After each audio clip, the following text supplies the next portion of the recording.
আজকে আমাদের আলোচ্য বিষয় হচ্ছে রিউমাটিজম এন্ড আর্থ্রাইটিস। আসলে আমি এই এই রিউমাটিজম এবং আর্থ্রাইটিস সম্পর্কে আলোচনার জন্য আজকে উৎসাহিত হয়েছিলাম যে আমাদের দৈনন্দিন জীবনে এখন যে আমাদের প্র্যাকটিসে আমরা এভরিডে প্র্যাকটিসে আমরা অনেক রুগী পাই বিভিন্ন ব্যথা, যেটা আমার মনে হয় আমার আসার আগেই জর্দার স্যার বলে ফেলছেন। তো এই জন্য আমাদের যে হোমিওপ্যাথি ওষুধগুলোর যে ক্ষেত্র আমরা কতদূর করতে পারি, তো সেটা নিয়ে একটু আলাপ করব আমার বাস্তব অভিজ্ঞতা নিয়ে। তো সেটা আসলে আমরা যদি সবাই জানি আসলে আর্থ্রাইটিসটা কি, এটা এক ধরনের আমরা জানি ইনফ্লামেশন, একটা প্রদাহ, সেটা আমাদের জয়েন্ট গুলো স্টিফ হয়ে যায়, কঠিন হয়ে যায়, শক্ত হয়ে যায়, ডিসঅর্ডার থাকে সেখানে, যার কারণে মুভমেন্ট আরো সময় ভালোভাবে করতে পারে না। সেটা হচ্ছে আমাদের আর্থ্রাইটিস, আমরা জানি এটা। হ্যাঁ, তারপরে আমরা দেখেন অনেকগুলো ফ্যাক্টর কিন্তু একসাথে এখানে আলোচনা আছে। সেভারাল যে ডিজিজ গুলো, অনেকগুলো ডিজিজ এটা রিউমেটিক ডিসঅর্ডারের ক্ষেত্রে এখানে প্রযোজ্য হয়। আর আসলে রিউমেটিজম যেটা সাধারণ সাধারণ লোকজন যেটাকে রিউমেটয়েড আর্থ্রাইটিস বলে, এই রিউমেটয়েড ডিসঅর্ডারটার মধ্যে আমরা যে মাসল, আমাদের যে জয়েন্ট, যে বোন, এগুলো এফেক্ট হয়। সেক্ষেত্রে যে কমন ইনফেক্টের কারণে আমাদের যেটা এই সারা বিশ্বে এই বর্তমানে যে পপুলেশনের যেটা বড় ধরনের একটা সমস্যা, কারণ বিভিন্ন সমস্যা, বিভিন্ন ধরনের অর্গানিজম, আমরা যেটা জানি আমাদের সোরা, সিফিলিস, সাইকোসিস, টিউবারকুলোসিস, বিভিন্ন ধরনের ইনফেকশাস, হ্যাঁ, ট্রমাটিক, হ্যাঁ, বিভিন্ন ধরনের এই প্রদাহের কারণে বা ইনফ্লামেশন কারণে বা এগুলো জীবাণুর কারণে আমাদের বিভিন্ন ধরনের এই যে যেটা রিমাটিজম হয়, সেগুলো নিয়ে একটু আলাপ করব। তার মধ্যে আমরা প্রথমেই যেটা জানি যে রিউমাটিজম বা আর্থ্রাইটিস, এগুলো বলে যে আমাদের সমস্যাগুলো হয়, যেমন আমাদের বিভিন্ন জয়েন্টে কি হয়, পেইন হয়, ব্যথা হয়, স্টিফ হয়ে যায়, সেগুলো শক্ত হয়ে যায়, এর মুভমেন্টে আমাদের সমস্যা হয়, এবং আমরা নড়াচড়া করতে পারি না, ফুলে যায়, সয়েলিং যেটাকে বলি, ফুলে যায়। অনেক সময় হাঁটতে গেলে সেখানে বিভিন্ন ধরনের ক্র্যাকিং সাউন্ড হয়। হ্যাঁ, তারপর দিয়া এটা আমরা অস্টিও আর্থ্রাইটিস দেখে থাকি, ডিফর্মিটিস হয়, ওই সময় অনেক সময় ফুলে যায় এগুলা। এবং সেক্ষেত্রে আমাদের জ্বরও থাকতে পারে, সেখানে পেইন থাকে, টেন্ডারনেস থাকে, বিভিন্ন ধরনের অনেক সময় সেপটিক আর্থ্রাইটিস, এই ধরনের সমস্যাগুলো হয়। এগুলো কিন্তু কমন সাইন।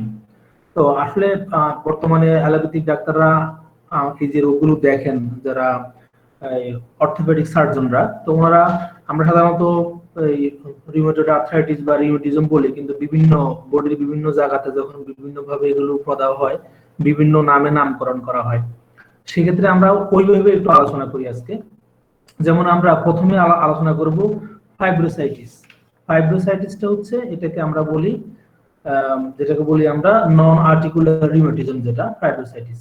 তো ফাইব্রোসাইটিস এটা একটা কন্ডিশন, এটা হচ্ছে বিশেষ করে আমাদের লাম্বার রিজনে অথবা সার্ভাইকাল যে রিজনে, এই রিজনে এটা বেশি আক্রান্ত হয়। তো নন আর্টিকুলার রিউমেটিজম আর ফাইব্রোসাইটিস এটা একই কথা। এই ক্ষেত্রে আমাদের যে বোন, মাসল, টেন্ডন, লিগামেন্ট, হ্যাঁ, সফট টিস্যু, এগুলো কি হয়, যেটাকে মাসকুলো স্কেলেটাল, যেটাকে বলা হয় ব্যথা হওয়া, যেটাকে এক বলা হয়। আসলে এখানে একটা কথা বলে নি যে আমাদের এক এবং পেইন, দেখেন আমরা অনেক ক্ষেত্রে পেয়ে থাকি এক, হ্যাঁ, ACHES, এক্স এন্ড পেইন, দেখুন লেখা থাকবে। এক মানে ব্যথা, পেইন মানে ব্যথা, কিন্তু এই একের ব্যথাটা হচ্ছে কোনো লোকালাইজড অর্গানে, যেমন কানে এয়ার এক, দাঁতে হলে টুথ এক, এটা পার্টিকুলার একটা অর্গানে যদি হয়, সেক্ষেত্রে আমরা এটাকে এক বলি। আর এই ব্যথাগুলো অনেক সময় আমরা এগুলো বেশি গুরুত্ব দিই না, হ্যাঁ, কিন্তু পেইনের ক্ষেত্রে আমরা সেই গুরুত্ব দিই, সেই ব্যথা সেটা বডির যে কোনো জায়গায় হতে পারে। তো অনেক সময় আমরা এই ধরনের ওয়ার্ড পেয়ে থাকি এক্স, হ্যাঁ, এক এন্ড পেইন বলি, আমরা বলি। তো এক যদি কোনো লোকালাইজড, যদি কোনো অর্গানে হয়, যেমন টুথ এক, হেড এক, তারপরে এয়ার এক, হ্যাঁ, স্টোমাক এক, এই ধরনের গুলো আমরা সেক্ষেত্রে এক আমরা ব্যবহার করি। তবে এগুলো পেইনের চাইতে লেস ইম্পর্টেন্ট। আচ্ছা, তাহলে এই যেটা আমি বললাম যে ফাইব্রোসাইটিসের ক্ষেত্রে এটা এটা কি হয়, সেখানে ব্যথা থাকবে, যেটা লোকালাইজড অর্গানে, অ্যাকিং থাকবে, স্টিফনেস থাকে মাসলের মধ্যে, টেন্ডার থাকবে সেখানে, যে ওখানে টাচ করলে ব্যথা থাকবে, এবং পেশেন্ট এটাকে ভালোভাবে মুভমেন্ট করতে পারবে না। বিভিন্ন ধরনের ওয়েদার চেঞ্জের ক্ষেত্রে এটা হতে পারে। আর এটা কমন সাইট, যেটা সবচেয়ে বেশি আক্রান্ত হয়, যেটা আমাদের নি আমাদের হাঁটু, এলবো, কনুই, লাম্বার স্পাইনে, পোস্টেরিয়র ইলিয়াক ক্রেস্টে এবং স্টার্নোকলয়েড মানে কলয়েড মাসলের ক্ষেত্রে। আর এটা বিশেষ করে মিডল এজ যে ফিমেল গুলো এদের মধ্যে বেশি কমন থাকে। তাহলে এই যে নন আর্টিকুলার যে রিউমেটিজমের ক্ষেত্রে আমরা যে হোমিওপ্যাথিক আমাদের এখানে স্কোপ আছে আমরা চিকিৎসা করার জন্য, আমরা অ্যাকুইট স্টেজে। তবে আমি প্রথমে আপনাদেরকে বলে রাখি যে আমরা যদি কিছু ওষুধ, আপনারা সবাই ডাক্তার, সবাই প্র্যাকটিস করেন, যে ওষুধগুলো ধরেন নাম বলবো এগুলো সবাই জানেন, সবাই প্র্যাকটিস করেন এগুলো নিয়ে। আমাদের যে কমন কিছু ওষুধ আছে যেমন আমাদের রাস্টক্স, আমাদের ব্রায়োনিয়া, কলসিকাম, কলোসিন্থ, রডোডেন্ড্রন, তারপরে আমাদের লিডাম, তারপরে আমাদের গুইকাম, পালসেটিলা, ক্যালকেরিয়া কার্প, আর্নিকা। এই ওষুধগুলো বিশেষ করে কস্টিকাম যেটা বললাম যে সবচেয়ে মনে হয় যেন যদি লক্ষণ সাদৃশ্যে আসে, আমার মনে হয় এক একটা অঞ্চলে এক এক ধরনের রোগী বেশি পাওয়া যায়। যেমন আমাদের এলাকায় বেশি ওই যে নেজাল পলিপ যেটাকে বলা হয় বা টার্বিনেট যেগুলো বলি আমরা, এই ধরনের রোগী বেশি পাওয়া যায়। আবার রংপুর অঞ্চলে নাকি গোদ রোগের সময় যেটা পা ফুলে যায়, হ্যাঁ, ওই ধরনের রোগী নাকি বেশি পাওয়া যায়। তো এক একটা অঞ্চলে এক এক ধরনের রোগী বেশি পাওয়া যায়। তো আমার মনে হয় আমাদের এলাকায় এই কস্টিকামের রোগী অনেক অনেক আমি পাই এবং আলহামদুলিল্লাহ এতে খুব ভালো রেজাল্ট হয়। আমাদের কস্টিকাম ওষুধটা আমরা ভালোভাবে জানবো এই আমাদের রিউমেটয়েড আর্থ্রাইটিস বা রিউমেটিজম চিকিৎসার ক্ষেত্রে। তো এই ওষুধগুলোর তুলনামূলক একটু আলোচনা আমি পরে করব, আগে আমি আগ থেকে একটু বলে আসি। তাহলে আমরা যে কমন ওষুধগুলো দেখবেন সব রোগের ক্ষেত্রে আসবে, হ্যাঁ, এই কমন ওষুধগুলো আমাদের জেনে নিই তাহলে আমাদের জন্য খুব সুবিধা হবে। তো অ্যাকুইট স্টেজের ক্ষেত্রে এখানে যদি ফাইব্রোসাইটিস বা নন আর্টিকুলার রিউমেটিজমের ক্ষেত্রে যে আর্নিকা, ব্যালিস্পার, সিমিসিডুগুয়া, তো নেপটামিউর, ক্যালিবাইক্রম, নাক্সবম, ফাইরোজেন, রডোডেন্ড্রন, এগুলো আমাদের বেশি কাজে লাগবে লক্ষণ সাদৃশ্যে। যেহেতু আমরা হোমিওপ্যাথিক ডাক্তার, আমরা হোমিওপ্যাথিক ওষুধ আমরা রোগীদেরকে প্রেসক্রাইব করি এবং লক্ষণ হচ্ছে আমাদের মূলধন। রোগীর লক্ষণ সাদৃশ্যে আমরা ওষুধ দিই। তো যে ওষুধের সাথে আমাদের মিল পাবো আমরা সেটাই দিব। ক্রনিক কেসের ক্ষেত্রে এখানে আমাদের dulcamara, causticum, natrum sal, silicea, thuja, medorrhinum, এগুলো এই ক্ষেত্রে বেশি কাজে লাগে। তবে আমাদের যারা রিউমেটিজম বা রিউমেটয়েড আর্থ্রাইটিস চিকিৎসা করবেন তাদের জন্য আমাদের যে সিপিলিনাম, ম্যাডোরিনাম, কোনিয়াম, টিউবারকুলিনাম, এই ওষুধগুলো ডিপ অ্যাক্টিভ এই ওষুধগুলো খুব ভালোভাবে জানতে হবে আমাদের, কারণ এই ওষুধগুলো আমরা ক্রনিক স্টেজে এই ওষুধগুলো দরকার। এগুলো ছাড়া আমরা দেখা যাবে কি একটা পেশেন্টকে আমরা স্থায়ীভাবে আরোগ্য করতে পারবো না। তারপর আমরা এই ধরনের ফাইব্রোসাইটিসের ক্ষেত্রে আমরা আসলে এই ধরনের ওষুধ দিতে পারবো। তারপর আমরা দেখি বার্সাইটিস, আমরা অনেক সময় দেখবো যে আমাদের অর্থোপেডিক ডাক্তাররা লিখে রাখেন বার্সাইটিস। তাহলে বার্সাইটিস হচ্ছে যে এটা একদম ইনফ্লামেশন অফ বার্সা। আমরা জানি যে আমাদের যে জয়েন্ট গুলো থাকে এখানে বালিশের মতো একটা, আমরা এর আগেও সকালবেলা ক্লাসে পড়ছি, বালিশের মতো থাকে যেটা দিয়ে দুটা বা একটা হাড়ের বা টেন্ডন লিগামেন্টের ঘর্ষণ থেকে বাঁচার জন্য এটা আল্লাহ তাআলা সৃষ্টি। তো এই বার্সা যদি হয় ইনফ্লামেশন হয় বা পদা হয় সেক্ষেত্রে বার্সাইটিস হয়। তো বার্সাইটিস যদি হয় সেক্ষেত্রে আমাদের এই অসুখগুলো কাদের বেশি হয়? বার্সাইটিস বেশি হয় যারা হাউসমেটস, এটাকে হাউসমেটস নি বলা হয়, যারা ধরেন ঘরে কাজকর্ম বেশি করে এদের নিতে সমস্যাটা হয়। এটা আমাদের টেনিস এলবো বলা হয়, যারা টেনিস খেলেন এদের সমস্যাটা হয়ে থাকে বেশি। তারপর আমরা দেখি যে আমাদের ক্রিকেটার যারা ক্রিকেট খেলেন, যারা টেনিস প্লেয়ার, ক্রিকেট প্লেয়ার, এদের ক্ষেত্রে এগুলো বেশি হয়ে থাকে। তারপর আমরা দেখি আমাদের ট্যান্ড্রোইকিয়ালিস, হ্যাঁ, বার্সাইটিস এট হিল, আমাদের হিলে যে বার্সা আছে সেখানে পদা হয়। এই জন্য আমরা জানি যে ট্যান্ড্রোইকিয়ালিসের ক্ষেত্রে রোগীরা যখন সকালবেলা ঘুম থেকে উঠে বা যখন ঘুম থেকে উঠে মাটিতে পা রাখতে গেলে খুব ব্যথা অনুভব করে এবং তারা পরে আস্তে আস্তে হাঁটলে তাদের ব্যথাটা কিছুটা কমে। এটা এটা হচ্ছে ওই যে ওখানে হিলের ক্ষেত্রে যে বার্সাইটিস হয় বা পদা হয়, এই জন্য রোগীটা এই কষ্ট ভোগ করেন। তাহলে আমরা যেটা বার্সাইটিসের ক্ষেত্রেও কিন্তু একই ধরনের, আমরা পেশেন্টের অ্যাকুইটের ক্ষেত্রে যে আর্নিকা, বেলেডোনা, ব্রায়োনিয়া এইসব ওষুধগুলো দিয়ে আমরা রাস্টক্স, রুটা, স্টানামেট এই ধরনের ওষুধগুলো দিয়ে আমরা রোগীদেরকে উপশম দিতে পারবো। বাট ক্রনিক স্টেজে আমাদেরকে সেক্ষেত্রে অন্য ওষুধগুলো চিন্তা করতে হবে, যেমন ক্যালকেরিয়া কার্প, সিপিয়া, সালফার, এই ওষুধগুলো বেশি হেল্পফুল। তারপর আমরা এরপরে যেমন আমরা রুগী পাই এই ধরনের যে টেনোসাইনোভাইটিস। টেনোসাইনোভাইটিস অনেক অর্থোপেডিক ডাক্তাররা লিখে রাখেন। সেক্ষেত্রে এটাও একটা প্রদাহ, synovial lining of the tendon.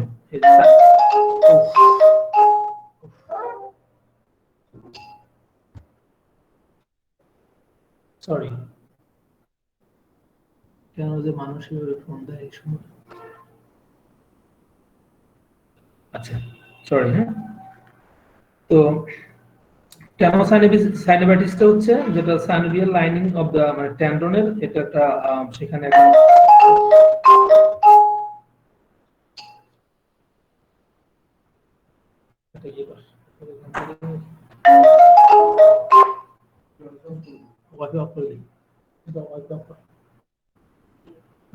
ধরে একটু বলুন।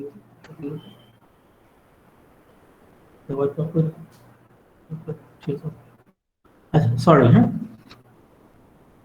আচ্ছা, তাহলে এটা একটা প্রদাহ, আমরা যেটাকে বললাম যে সাইনোভিয়াল লাইনিং অফ দ্য টেন্ডনের একটা প্রদাহ। এই ক্ষেত্রে আমাদের যেটাকে আমরা ফ্রোজেন শোল্ডার বলা হয়। হ্যাঁ, আমরা দেখবো অনেক সময় যে ফ্রোজেন শোল্ডার আমরা ডাক্তাররা লিখে রাখে ফ্রোজেন শোল্ডার, এই জন্য রেজাল্টের কারণে পেশেন্ট দেখা যায় যে শোল্ডার নড়াচড়া করতে পারে না। সেখানে যেটা আমরা যেটা নড়াচড়া করতে কষ্ট হয় শোল্ডারের ক্ষেত্রে আর কি। তো এটা এই টেনোসাইনোভাইটিসের সবচেয়ে বড় উদাহরণ হচ্ছে যে ফ্রোজেন শোল্ডার। আর এটা ম্যানেজমেন্ট হচ্ছে যে আমরা ফিজিওথেরাপি দেয়, অনেকে ফিজিওথেরাপি হেল্প করতে পারে এক্ষেত্রে। আর অ্যাকিউট স্টেজের ক্ষেত্রে আমরা আমাদের সবচেয়ে ভালো ওষুধ হচ্ছে লাইকোপোডিয়াম স্যাঙ্গুলারিয়া ক্যানাডেন্সিস। এই ওষুধ দুটো আমাদের এই ফ্রোজেন শোল্ডারের ক্ষেত্রে বেশি ইউজ হয়। আচ্ছা, আর আমাদের ক্রনিক স্টেজের ক্ষেত্রে আমরা দেখি আমাদের যেটা এই সাইকোসিফিলিটিক যেটা কনস্টিটিউশনাল যেটা মেডিসিন গুলো আমাদের আছে, যেমন calcarea fluor, causticum, kali bichrom, kali iod, medorrhinum, staphysagria, silicea, thuja, natrum sal, sarsaparilla, phytolacca, lithium carb, plumbum met, syphilinum. এই ওষুধগুলো এই যেটা হচ্ছে আমাদের ফ্রোজেন শোল্ডারের ক্ষেত্রে সবচেয়ে বেশি ব্যবহৃত হয়। তো অ্যাকুইট স্টেজের ক্ষেত্রে অনেক সময় যদি ওখানে যদি বার্সাইটিসের মতো অবস্থা হয়, সেক্ষেত্রে লাইকোপোডিয়াম স্যাঙ্গুলারিয়াকেন আমরা ব্যবহার করতে পারি। আমরা জানি লাইকোপোডিয়ামের ক্ষেত্রে হচ্ছে ডান দিকে, স্যাঙ্গুলারিয়া ক্যানাডেন্সিস ওষুধটা ডান দিকে বেশি কাজ করে, যে বাম দিকে করবে না তা না, যদি ওই ধরনের লক্ষণ থাকে আমরা ব্যবহার করতে পারি।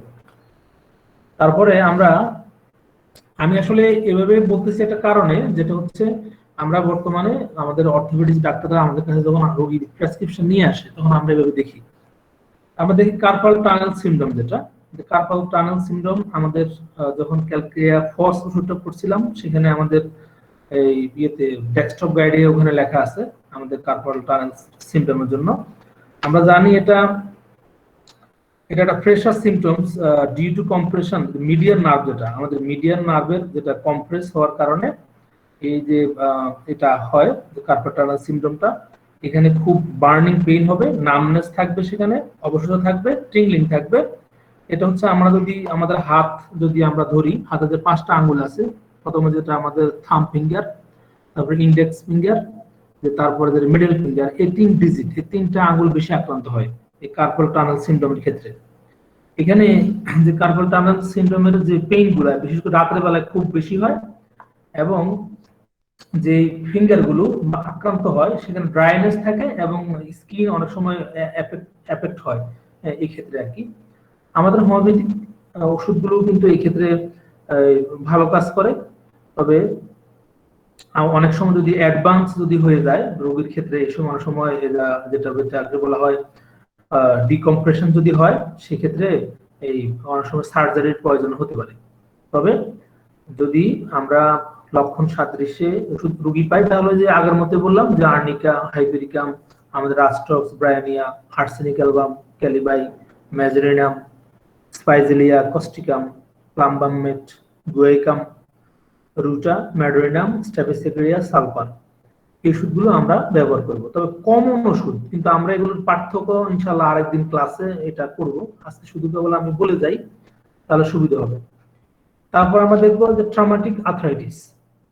আমরা তো জানি যে ট্রমাটিক আর্থ্রাইটিসের ক্ষেত্রে এটা হয় কি, সিভিয়ার যদি কোনো জয়েন্টে যদি কোনো ট্রমা হয়, সেক্ষেত্রে যদি ল্যাসারেশন যদি হয় বা যদি ক্যাপসুলার টিয়ার যদি হয়, হ্যামোরেজিক ইফিউশন যদি হয়, আর্টিকুলার যদি ফ্র্যাকচার হয়, সেক্ষেত্রে এই যে ট্রমাটিক আর্থ্রাইটিস হয়ে থাকে।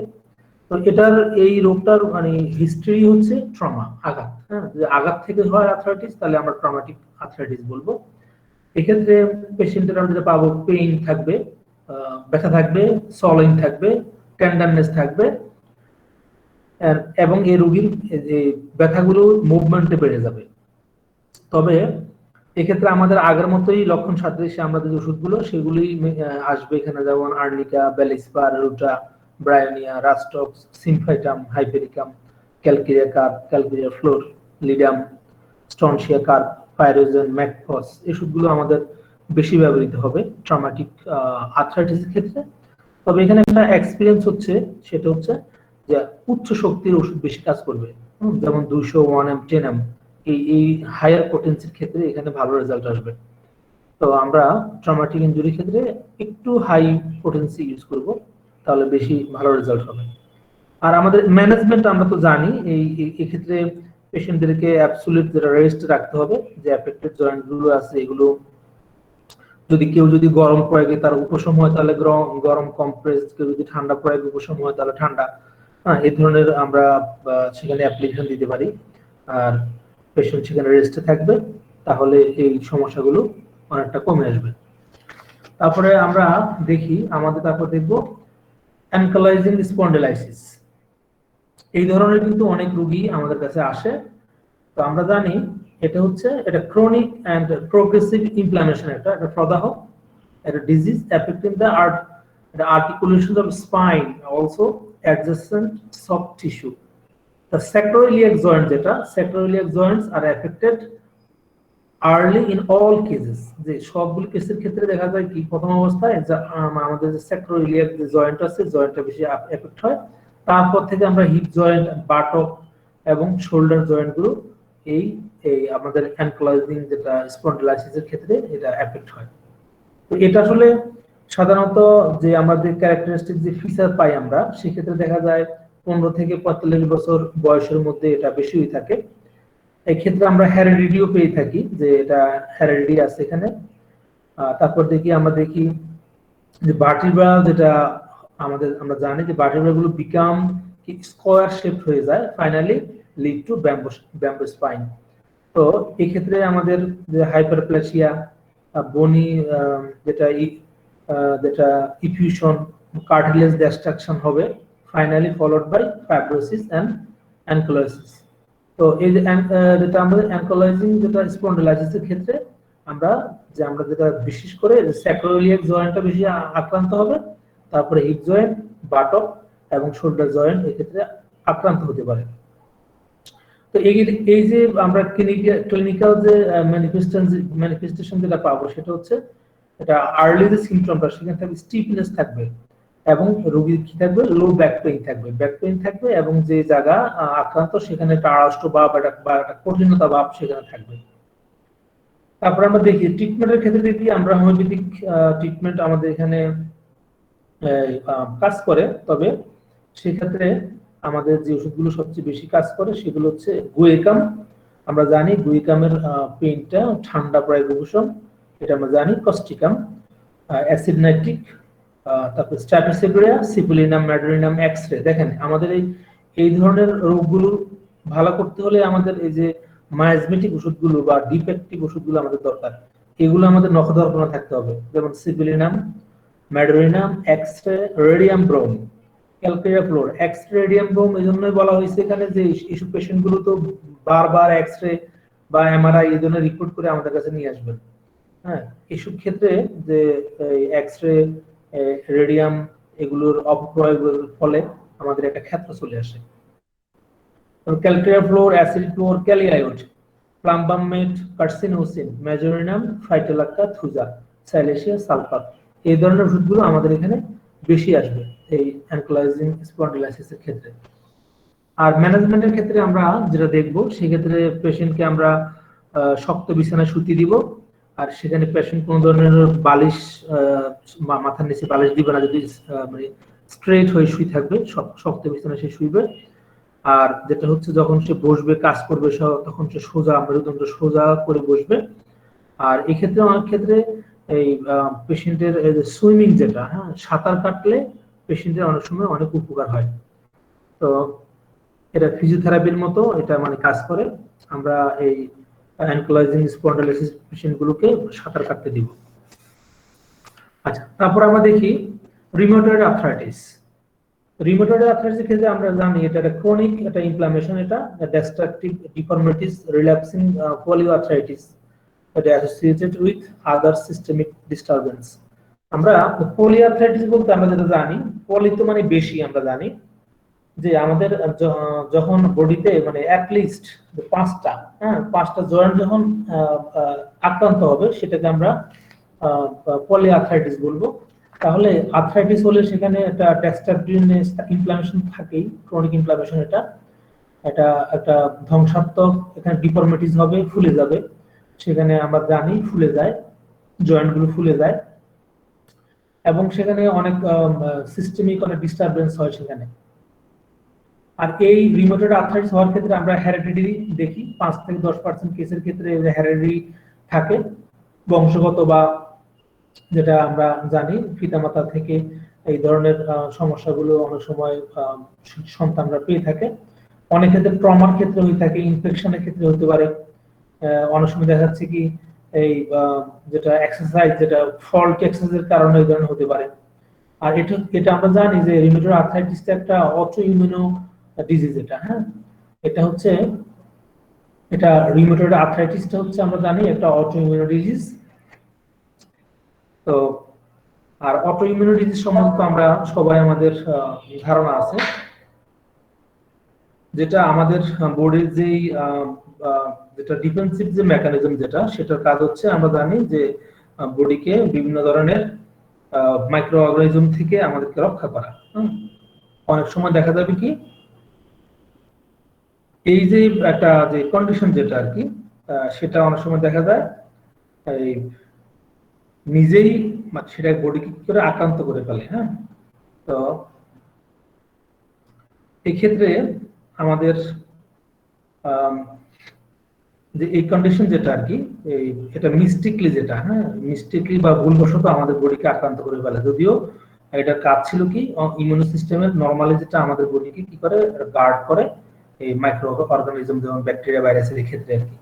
তো এই যে রিউমাটয়েড আর্থ্রাইটিস একটা অটো ইমিউনো ডিজিজ, এক্ষেত্রে আমরা ক্লিনিক্যাল ফিচারের মধ্যে আমরা পাবো এটা কমন হয় অ্যাডাল্টের ক্ষেত্রে এবং মিডল এজের ক্ষেত্রে হয়, এবং এটা যেটা জয়েন্ট গুলো যেটা আক্রান্ত হয় সেটা ফুলে যায় এবং সেটা গরম হয়ে যায়, টেন্ডারনেস থাকে সেখানে, এবং সেখানে আমরা দেখি যে মাসল গুলো ওয়েস্ট হয়ে যায়, এবং সেখানে এই যেটা হচ্ছে আমাদের জয়েন্ট গুলো অনেক সময় মাসল গুলো শুকিয়ে যায়। হ্যাঁ, তো এই ধরনের লক্ষণগুলো আমরা রিউমাটয়েড আর্থ্রাইটিসের ক্ষেত্রে আমরা পেয়ে থাকি। তো আমাদের হোমিওপ্যাথিক যে ওষুধগুলো আমরা আছে, আমাদের অ্যানাপস্কোপ আছে এই রিউমাটয়েড আর্থ্রাইটিস ভালো করার জন্য। সেক্ষেত্রে আমাদের যে causticum, staphysagria, syphilinum, medorrhinum, kali iod, kali bichrom, phytolacca, guaiacum, medorrhinum, merc sol, phosphorus, sulphur, thuja, aurum met, ল্যাকটেন, lyssin, X ray, radium brom, bellis per, carcinosin. এখানে ওষুধগুলো প্রায় কমন, শুধু আমরা লক্ষণ সাদৃশ্যে ব্যবহার করব। আমি রিউমাটয়েড আর্থ্রাইটিসের একটা মেয়ে পেশেন্ট, 5-6 বছর বয়স, আমি একদিন আপনাদেরকে ছবি দিব একটা পেশেন্ট আমার, আমি একদিন ওর রোগীলিপিটা প্রকাশ করব ইনশাল্লাহ। কারণ এই মেয়েটা যখন আসে শীতকালে আমার কাছে আসে, এবং ওর বাবা ওকে ধরতে পারতেন না, মানে হাতে ধরলে সে ব্যথা পায়, এত তার জয়েন্ট গুলো সব কালো হয়ে গেছিল, মানে হাত পুরো কালো, আঙ্গুলগুলো খুব কালো, সে কিছুর সাথে টাচ করতে পারে না। দীর্ঘদিন থেকে সে প্রচলিত চিকিৎসা হচ্ছিল। তো এই পেশেন্টটা আমাদের কাছে আসার পর দিয়ে আলহামদুলিল্লাহ এখন সে অনেক ভালো আছে, সে ধরতে পারে, কিন্তু তার এখনো স্টিফ নেক রয়ে গেছে, নেকটা এখনো শক্ত, মানে ভালোভাবে সে মুভমেন্ট করতে পারে না। কিন্তু বডির অন্যান্য যে অর্গানগুলো, জয়েন্ট গুলো ছিল সেগুলো মোবিলিটি চলে আসছে, কিন্তু ঘাড়টা এখনো অত ভালোভাবে পারে না। কিন্তু তার বডির যে ডিসকালারেশন ছিল এটা অনেকটা ভালো, সে ভালো আছে। তো রিউমেটয়েড আর্থ্রাইটিস আমরা যদি লক্ষণ সাদৃশ্য ওষুধ দিতে পারি আমরাও ভালো রেজাল্ট পাবো। তো এই পেশেন্টের একটা হিস্ট্রি ছিল যে ও যখন স্কুলে যায়, প্রাইমারি স্কুলে যেত, তখন ওরে পরপর 2 দিন বাগান দিয়ে হেঁটে যেত, ওরে পরপর 2 দিন তার কানের এখানে জোকে কামড় দিছিল তাকে, ওখান থেকে ব্লিডিং হয়েছিল। কিন্তু ওরা তেমন কোনো কজ দেখাতে পারে নাই, ফ্যামিলিতে তেমন কিছু খুঁজে পাই নাই। আমি এই কজটা পেয়েছিলাম আর লক্ষণ সাদৃশ্য ওষুধ দিয়েছিলাম, ঠিক মনে নাই এখন আমার। তো পেশেন্টটা অনেক ভালো আছে, আমি একদিন কেসটা আপনাকে দেখাবো। তো রিউমেটয়েড আর্থ্রাইটিস আমাদের অনেক রোগী আছে, আমরা দেখবো এটা। তারপর দেখি আমরা অস্টিও আর্থ্রাইটিস। হ্যাঁ, অস্টিও আর্থ্রাইটিসের ক্ষেত্রে আমরা জানি এটা একটা ক্রনিক, এটা প্রোগ্রেসিভ, এটা ডিজেনারেটিভ ডিজিজ। এটা বিশেষ করে আমাদের যে ওয়েট বেয়ারিং জয়েন্ট যেগুলো বডিতে আছে, ওয়েট বেয়ারিং জয়েন্ট গুলোকে এটা বেশি আক্রান্ত করে। তাহলে আমাদের বডিতে ওয়েট বেয়ারিং জয়েন্ট কোনগুলো? আমাদের অ্যাঙ্কেল জয়েন্ট, আমাদের নি জয়েন্ট, আমাদের হিপ জয়েন্ট। বিশেষ করে এই ankle joint, knee joint, hip joint এগুলো আমাদের বডির ওয়েটটাকে বা বডির ভারকে নিয়ন্ত্রণ করে। এছাড়াও আরো জয়েন্ট আছে আমাদের, যেমন ফিট, আমাদের pelvis, lawyer back end spine. Spine তো আমাদের বডির ভারটাকে নিয়ন্ত্রণ করে। তো এই ধরনের অস্টিও আর্থ্রাইটিসের ক্ষেত্রে এই ধরনের জয়েন্ট গুলো, বিশেষ করে ankle joint, knee joint, hip joint গুলো বেশি আক্রান্ত হয়। তো অস্টিও আর্থ্রাইটিস বিশেষ করে আমাদের মানে জেনারেলি 60 এজের উপরে পেশেন্টদের ক্ষেত্রে বেশি পাওয়া যায়। আর মেলের চাইতে ফিমেলের ক্ষেত্রে বেশি এফেক্ট হয়। এখানে হেরিডিটি পাওয়া যায়, হেরিডিটি রোল এখানে আছে। এটা কিন্তু আবার অনেক ক্ষেত্রে অ্যাবনরমাল স্ট্রেস, স্ট্রেস স্ট্রেইন, যেটা ওয়েট বিয়ারিং জয়েন্টের ক্ষেত্রেও এটা হয়ে থাকে অনেক স্ট্রেস থাকলে। আবার আমরা জানি যেটা ল্যাক অফ ফিজিক্যাল এক্সারসাইজ থাকলে এটা হতে পারে, অবেসিটির ক্ষেত্রে হতে পারে। যারা অবেস তাদের এই সমস্যা হয়, যারা মোটা, যাদের ফিজিক্যাল এক্সারসাইজ কম হয় এদেরও কিন্তু এই অস্টিও আর্থ্রাইটিস হতে পারে। তাহলে এর ক্যারেক্টারিস্টিক যে ফিচারটা সেটা আসলে আমরা জানি যে গ্র্যাজুয়াল, এটা অনসেট হয়, ধীরে ধীরে প্রকাশ পায়। এবং এই যে জয়েন্ট গুলো যেমন আমাদের হিপ, নি, শোল্ডার, এই যে জয়েন্ট গুলোতে সেখানে অ্যাকিং পেইন থাকবে। আর এই পেইন গুলো বিশেষ করে রাতের বেলায় বাড়বে। আর যখন মানে বেড থেকে হাঁটা শুরু করবে সকালবেলায়, তখন দেখা যাবে কি ব্যথাটা বাড়তে থাকবে, পরে আস্তে আস্তে হাঁটলে অনেক ক্ষেত্রে কমে। আর যেটা হচ্ছে কন্টিনিউ মোশনের ক্ষেত্রে এই ব্যথাটা কমে, যেমন আমাদের পালসেটিলা, আমাদের রাস্টক্স, আমাদের ফাইটোলাক্কা, আমাদের টিউবারকুলিনাম, বভিনাম, এই ওষুধগুলো তো আমাদের ফার্স্ট মোশন অ্যাগ্রাভেশন দেন অ্যামিলিয়েশন। তো এই ওষুধগুলো এই ক্ষেত্রে বেশি আসতে পারে। এক্ষেত্রে কি হচ্ছে, পেশেন্টের যে জয়েন্ট গুলো এগুলো রেস্ট্রিক্টেড হয়ে যায় মুভমেন্টের ক্ষেত্রে। আর অনেক ক্ষেত্রে পেশেন্টের যে সাইনোভিয়াল যে ফ্লুইড আছে সেটা মানে অ্যাকুমুলেট, কমে যায়। অনেক সময় অনেক পেশেন্ট, ডাক্তাররা বলে যে হাঁটুর ভিতরে যে ফ্লুইড ছিল সেটা কমে গেছে বা শুকিয়ে গেছে, এই ধরনের কথাও বলে। অনেক সময় ক্র্যাক সাউন্ড হয় সেখানে। তো এক্ষেত্রে আমরা আমাদের যে ট্রিটমেন্ট, যেটা আমরা পেশেন্টের ক্ষেত্রে আমাদের যে ওষুধগুলো আছে, এক্ষেত্রে অনেকেই কি করে, রোগীদেরকে ফ্যালিয়েশন দেয়। ফ্যালিয়েশন দেয়, যেটা সিমটোম্যাটিক প্যালিয়েটিভ মেডিসিন দিয়ে। এই ক্ষেত্রে একটা সাপ্রেশন অনেক সময় হয়ে যায়। এই সাপ্রেশন কিন্তু পরবর্তীতে পেশেন্টের জন্য একটা ক্ষতিকর বা ক্ষতি বা একটা খারাপ দিক বয়ে নিয়ে আসে। তো আমাদের অস্টিও আর্থ্রাইটিসের ক্ষেত্রে আমাদের যে ওষুধগুলো আমরা সবচেয়ে বেশি আমাদের ব্যবহৃত হয়, তার মধ্যে আমাদের ম্যাডোরিনাম, আমাদের causticum, staphysagria, syphilinum, silicea, natrum sal, মাপসল, ক্যালকেরিয়া, কস্টিকাম, তারপরে আমাদের guaiacum, lithium carb, kali iod, lycopodium, phytolacca, calcarea fluor, rhododendron, formica rufa. এটা আমরা জানি ফিপ্রা থেকে তৈরি করা হয়। ফর্মিকা রূপা ওষুধটা কিন্তু অনেক গুরুত্বপূর্ণ। Dulcamara, ruta, rhus tox, bryonia, radium, X ray, carcinosin, lyssin. দেখেন আমি কিন্তু ওই পেশেন্টটাকে কিন্তু এই যে ওষুধটা, এই যে রিউমেটয়েড আর্থ্রাইটিসের যে মেয়েটা পেয়েছিলাম তাকে কিন্তু আমি লাইসিন বা হাইড্রোপোভিনাম দিয়েছিলাম। আচ্ছা, এই লাইসিনটাও কিন্তু আমাদের এই ক্ষেত্রে কিন্তু উল্লেখযোগ্য ওষুধ যদি আমরা ওই ধরনের লক্ষণ পেয়ে থাকি। তারপর দেখি আমরা আরেকটা ধরনের রোগী আমাদের কাছে আসে, যেটা ইনফেক্টিভ আর্থ্রাইটিস।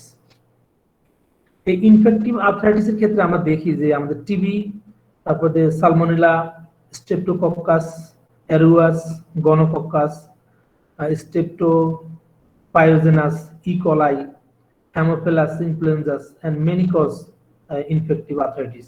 এই যে জীবাণুগুলোর দ্বারা ইনফেক্টিভ আর্থ্রাইটিস হয়ে থাকে।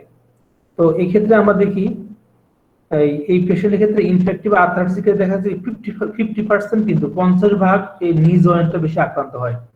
এবং আমরা এই যে ইনফেক্টিভ আর্থ্রাইটিসের ক্ষেত্রে আমরা যদি রোগীর সিবিসি করি, সেক্ষেত্রে যে লিকোসাইটটা হাই থাকবে। হ্যাঁ, এক্ষেত্রে আমরা এবং যেটা হচ্ছে জয়েন্টে যে ফ্লুইড কালচার করে আমরা এটা কনফার্ম হতে পারি। এই সেক্ষেত্রে লিকোসাইটটা আমরা হাই দেখব এবং রোগীর যেটা নি জয়েন্টটা বেশি আক্রান্ত হবে, জ্বর থাকবে সেখানে, এবং জয়েন্ট যেটা হচ্ছে ডিফর্মিটিস থাকবে সেখানে। আমরা এই যে আমাদের ইনফেক্টিভ আর্থ্রাইটিসের ক্ষেত্রে আমরা দেখি পেশেন্টের বেশিরভাগ ক্ষেত্রে যে জয়েন্ট নি জয়েন্টে বেশি আক্রান্ত হয়।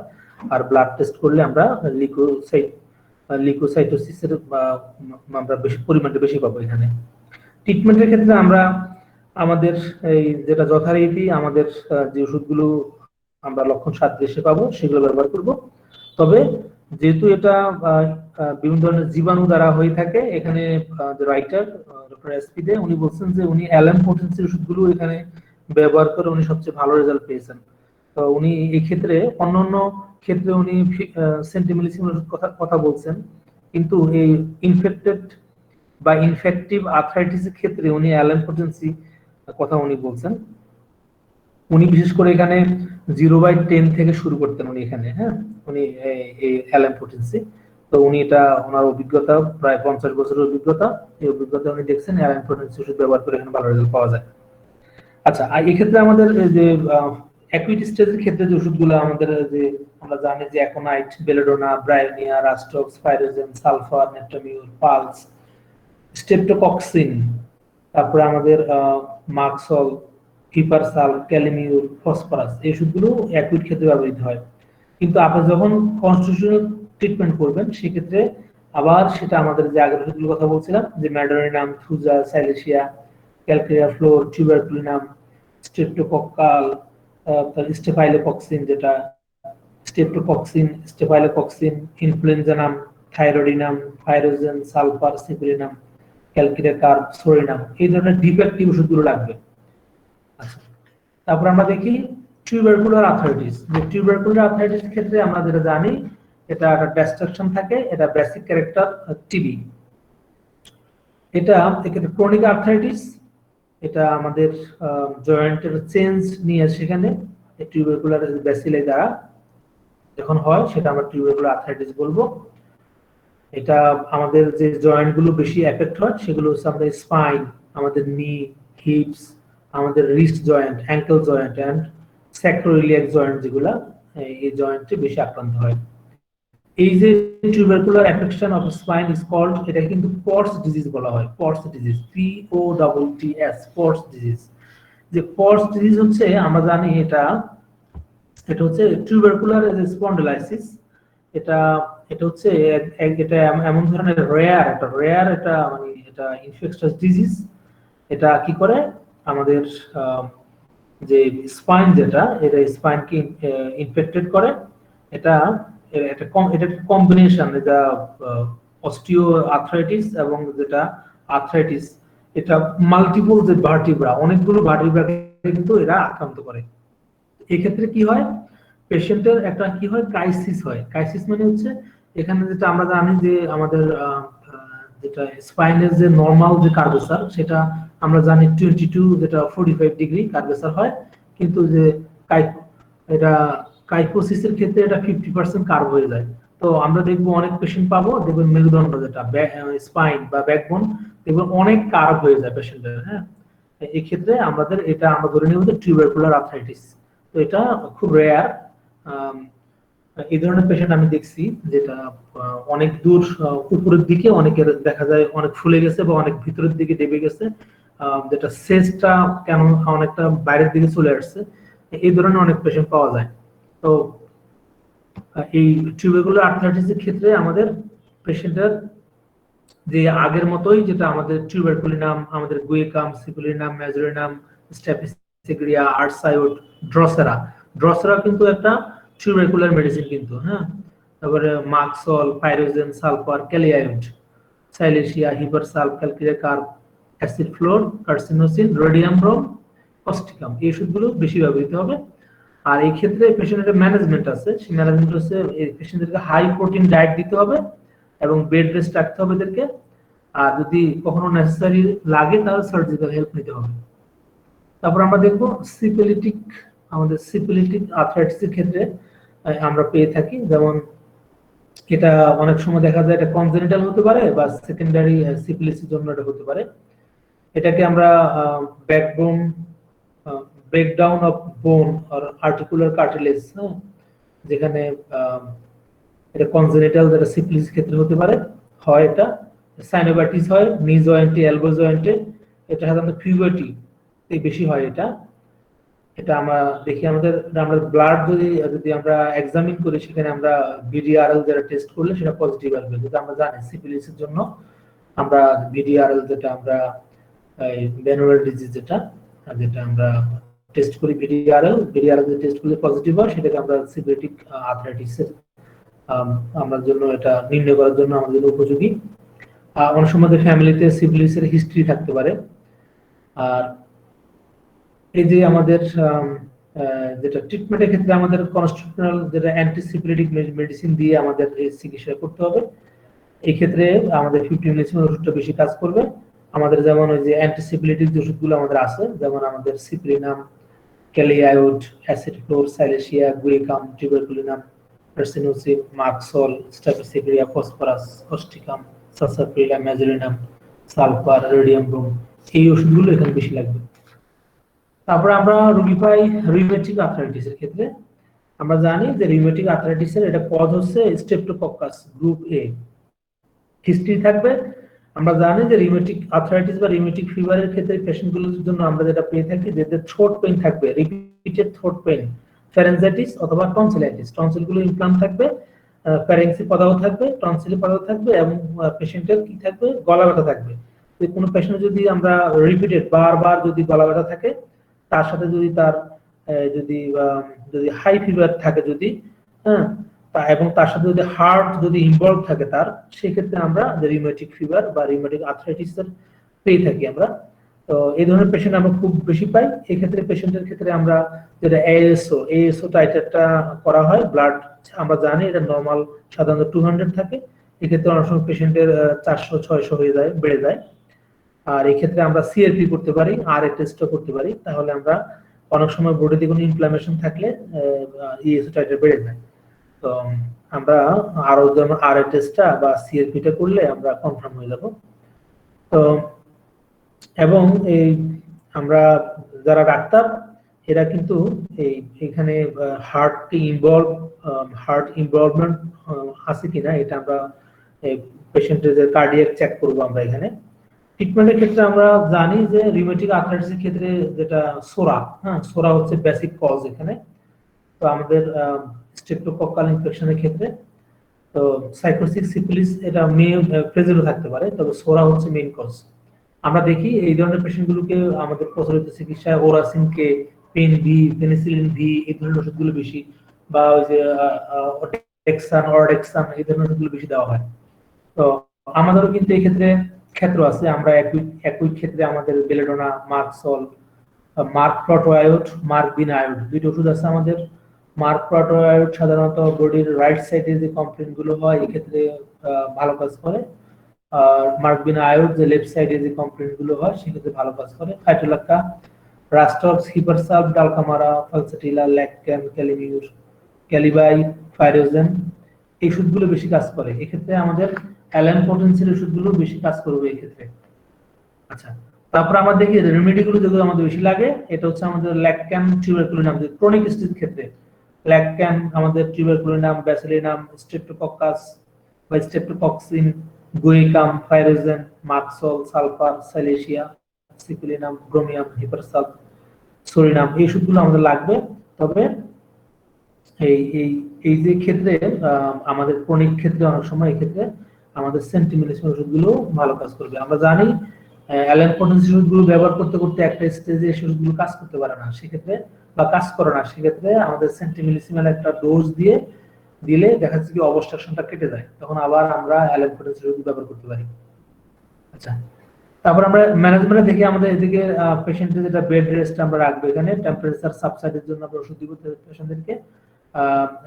এই যে রিউমেটয়েড আর্থ্রাইটিস পেশেন্টদেরকে আমরা কিন্তু আউটডোর গেমস যেগুলো আছে, হ্যাঁ আউটডোর গেম, ফুটবল, ক্রিকেট, হ্যাঁ ব্যাডমিন্টন, যেগুলো বাইরে খেলা যায়, এই ধরনের গেমগুলো আমরা ওদেরকে খেলতে দিব না, কারণ এরা ওভার এক্সারশন করলে সেক্ষেত্রে কি হবে, এই ইস্যুটা একটা বেড়ে যাবে। এই জন্য রিউমেটিক আর্থ্রাইটিসের ম্যানেজমেন্ট আমরা যখন করবো, পেশেন্টদেরকে আউটডোর গেমস গুলো আমরা খেলতে দিব না। এদেরকে বারবার আমরা যেটা হার্ট বা কার্ডিয়াক চেকআপটা করবো, এদেরকে যেটা নিউট্রিশনাল ডায়েট এদের জন্য দিব, এদের হাইজিনটা মেনটেন করবো আমরা, হ্যাঁ ওরাল হাইজিনটা আমরা মেনটেন করবো। এই জন্য পেশেন্টকে অনেক সময় যে ওরা যেটা এই গড় করা যেটা আর কি, আমরা লবণ পানি বা স্যালাইন পানি দিয়ে এদেরকে প্লেন স্যালাইন বা ওরাম স্যালাইন গার্গলিং যেটা করা হয়, যেহেতু গলাতেই এই পেশেন্টগুলো রিপিটেড সেখানে পেইন থাকে, সোর থ্রোট থাকে, রিপিটেড হয়, আমরা জানি রিউমেটিক আর্থ্রাইটিসের ক্ষেত্রে। তারপর আমরা দেখি স্পন্ডালাইসিস, এই সবগুলো কিন্তু আমাদের কাছে আসে রোগীরা, হ্যাঁ শেষ হয়ে যাবে অল্প আছে। স্পন্ডালাইসিস দেখে আমরা এটাও কিন্তু এটা কিন্তু এটা ডিজায়ারেটিভ সেন্স, কিন্তু এটা হ্যাঁ এটা আমাদের ইন্টারভার্টেব্রাল যে ডিস্ক গুলো আছে, এটা প্রলাপস হয়ে এখানে এই যেটা কি করে আমাদের এখানে একটা প্রেসার ক্রিয়েট করে সারাউন্ডিং নিউরাল স্ট্রাকচারে, এবং এটা বিশেষ করে আমরা জানি যে আমাদের স্পাইন বা আমাদের এটাকে 3 ভাগে ভাগ করা হয়েছে, আমরা জানি এটাকে সার্ভাইকাল স্পাইন, ডরসাল স্পাইন, তারপর আমরা লাম্বার স্পাইন, যে কোনো জায়গাতে হতে পারে, আমরা সার্ভাইকাল স্পন্ডালাইসিস হয়, আমাদের ডরসাল স্পন্ডালাইসিস হয়, আমাদের লাম্বার স্পন্ডালাইসিস হয়। তো এই সব ধরনের স্পন্ডালাইসিস হতে পারে, যে যে যে জায়গাতে হবে সেই নামকরণ হবে। ঘাড়ের দিকে হলে আমরা জানি সার্ভাইকাল হয়। আচ্ছা, সেদিকে যাব না আমরা, এটা আমরা সবাই জানি, আমি শেষ করতে হবে। তারপরে ক্যারেক্টারিস্টিক্স ফিচারের ক্ষেত্রে দেখে আমরা হেরিডিটি এখানে আছে, heredity disease with history of spondylosis in family may be play some role, হ্যাঁ যেমন আমরা কমনলি 40 বছরের এই ক্ষেত্রে বা অনেক ক্ষেত্রে কোনো বয়সেই ক্ষেত্রে করে না, ভ্যারি করে না, যে কোনো বয়সে হতে পারে। এটা কি হয়, ডিসগুলো আমাদের যেটা ডিসগুলো হার্নিয়েশন হয়, হ্যাঁ অথবা ডিফর্মিটি হয়, এবং এই হয় এখানে যে যেটা যেটা বেন্ডিং যেটা পরসার হয়, ট্রমা স্পাইনে হয়। যেমন আমরা পেশেন্ট যদি কি হয়, এই অনেক ক্ষেত্রে যদি ওরা যদি উঁচু বালিশে যদি ঘুমায়, এই ক্ষেত্রে সমস্যাটা হতে পারে। যারা উঁচু বালিশে মানে ঘুমানোর অভ্যাস, সেক্ষেত্রে মেরুদণ্ডের সুযোগ থাকে না, এক্ষেত্রে সার্ভাইকাল স্পন্ডালাইসিস হওয়ার সম্ভাবনা বেশি থাকে। তো এইসব ক্ষেত্রে আমরা দেখি যে সার্ভাইকালে যেটা C5-6 লেখা থাকে, C5-7, C4-5 এই লেভেল, এইসব লেভেলে বেশি আমাদের এই স্পন্ডালাইসিসটা হয়। তো এখানে স্পন্ডালাইসিসের ম্যানেজমেন্ট যেটা আমরা দেখবো, ম্যানেজমেন্টের ক্ষেত্রে আমরা পেশেন্টদেরকে বেড রেস্টে রাখবো, এবং ওদেরকে হেভি কিছু, যেটা ভারী কিছু বহন করা থেকে ওদেরকে বিরত রাখবো আমরা, ওদের যেন উঁচু বালিশ ব্যবহার না করা হয়, এটা আমরা দেখবো। আর স্পাইনাল কর্ড যেটা কম্প্রেশন হলে অনেক সময় সার্জিক্যালের অপারেশন লাগতে পারে।